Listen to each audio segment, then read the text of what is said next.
Hi everyone, Jeremy here from Vignette Studio, and today I'm going to show you how to use the shadow, glow and background effect in DaVinci Resolve. This asset is part of our free starter pack, which is a complete toolkit we've built for DaVinci Resolve editors. In this video, we'll cover what it does, when to use it, and how to get the best result with it. You can download it for free with the link in the description below. Let's jump in. You can download the pack with the link in the description below. Just enter your email and we'll send the pack directly to your inbox. After downloading your pack, you'll get a zip file. Double-click on the zip file to unzip it, which will give you a folder. In that folder, you'll find a couple of things: the installation instruction, the license, the DRFX file for DaVinci Resolve, and the font used to create the assets. Start by installing the fonts. Without them, DaVinci Resolve will not know which font to use, which can result in a black screen when you drag your title onto the timeline. To install the font, simply go to the font folder. If you're on Mac, just select all the font and double-click on them. This will open a window asking if you want to install the font. Select Install. If you're on Windows, same thing. Just select all the font and then right-click and select Install. Alternatively, you can drag or copy and paste the font directly into your computer fonts folder. Once the fonts are installed, double-click on the DRFX file to install the pack. This process is the same for both Mac and Windows. This will open DaVinci Resolve, if not already, and prompt open a window asking if you want to install the pack. Select Install. Then once in Resolve, you can locate the effect by going over to your effect library. Then here, select Effect, Vignette Studio, and then you can go to the free starter pack and you will find the shadow, glow, and background effect. You can then just take it and drag it in any of your media. So that can be an image, that can be a title, that can be a video clip, that can be literally anything. Then on the media you've dropped the effect on, you can then go over to the inspector, select effect, and you will see the control that you can adjust. You have three different sections. You have the shadow section, glow, and background. Quickly right now, I'll just demonstrate what it does with a simple DaVinci Resolve logo and a white background. So the first one is shadow. So here you can adjust the shadow strengths to have basically a shadow behind your media and help it make it pop. You can adjust the overall shadow strength.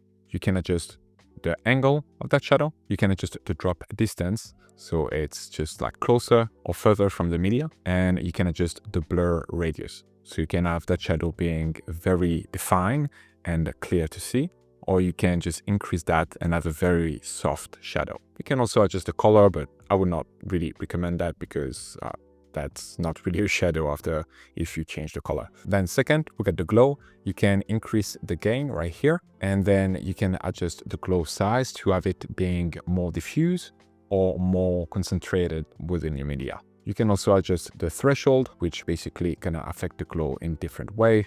And once you're happy with your result, but you feel like maybe the intensity is too much, you can adjust the blend to just reduce the overall strength of the effect. And then finally, we got background, which is gonna help you create more separation between your media in the background and your media in the foreground.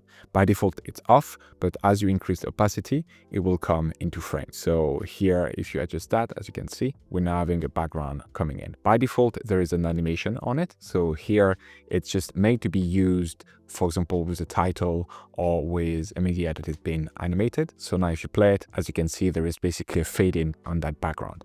But you can choose to deactivate that, and then it will just act as a static background to create separation. There is many things you can do with this. You can also create a vignette. So here, if you select, for example, invert, and now we're gonna adjust, let's say, the soft edge. As you can see now, we're creating a vignette on the edges of the frame that can recenter the focus of the viewer on your media. You can also adjust the size and the positioning to target only a specific part of the screen, which I'm gonna show you right in a second with some examples. So now that you know how it works, let's just go over some use cases to see how you could use that practically in a project. So for example, here I have that clip of a skier and we have an intro card, but right now it's white on white, therefore it's quite hard to see. And we would like to create more separation between our media in the background and our title in the foreground. To do that, I'm gonna go and take the shadow, glow, and background effect, drag that onto my title card, select my title, go over to effect, background, and then here we can just increase the opacity, let's say about 0.5. And as you can see, it has darkened a little bit our background, so our title pop a little bit more. Now we could go a step further and try to create even more depth into our composition by going over to shadow and then here increasing the shadow strength to apply a shadow to the title. So I'm gonna increase that quite considerably and I'm gonna reduce the drop distance a little bit to bring it closer to the title. Now let's play it. Perfect. And as you can see with that side-by-side comparison, the title now is a lot easier to read and we've basically changed the feel of our composition quite a bit just with that effect. Now let's see another use cases with that lower third instead of an entire card. Right now, I would like to again create more separation between the footage and the title, but I don't want to darken the entirety of the footage. I just want to localize that just to help the lower third pop a little more. So I'm gonna take that effect again, drag it onto my title, go over to the inspector and do the same thing here in background, increase the opacity. But now, instead of just leaving it like that, what we're gonna do is simply dragging that down. And now we've basically localized where it's darkened. You could keep it like that depending on your footage, but right now I want to be a bit more precise and having it blend in a bit more with the image. So how I'm gonna do that is basically moving it to the side a little bit.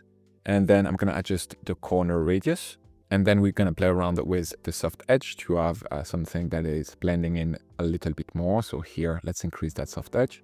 So now there is a clear separation between the footage and the title. I could go again a step further, and this time instead of using the shadow, I could use the glow. And I'm gonna go over to the gain, increase that a little bit, just to give the title a little bit more pop and shine. And now as you can see again with that side-by-side comparison, we've created a lot more separation between the footage and the title, and it's a lot more visually interesting and easy to read.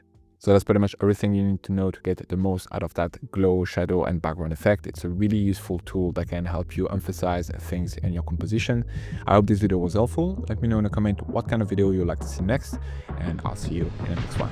If you need motion graphic assets for DaVinci Resolve, we have over 50 carefully crafted packs available on our website, including transitions, effects, and titles built specifically for DaVinci Resolve. You can get started now, completely free, by downloading our starter pack that contains over 300 assets. Get it with the link in the description below or directly on the website at videoeditorstudio.com.